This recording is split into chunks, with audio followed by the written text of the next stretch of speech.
How to basically pair the E-loop with the receiver in here. So we've got an E-Trans 50, simply getting its power and its relay connection back to the gate board.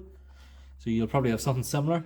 First thing we want to do is to clear the memory on the receiver. So press and hold the code button for approximately 10 seconds until you see all 3 LEDs will flash.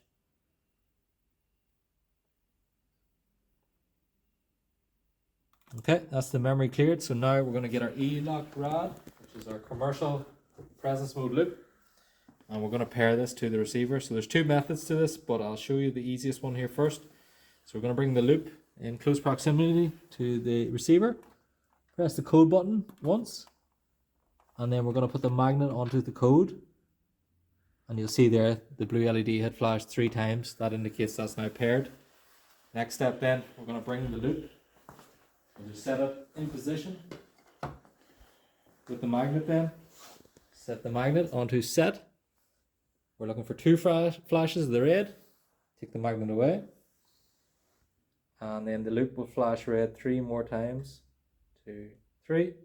That's the loop now calibrated. And if I go and try and trigger this loop, the gate now opens.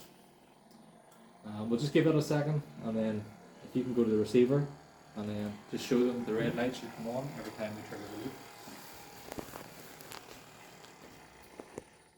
So red light comes on when we trigger, and if we hold the magnet or the vehicle above the loop, the red light should stay on for as long as it's there. If I take the magnet or the vehicle away, after a few seconds, the red light will go off.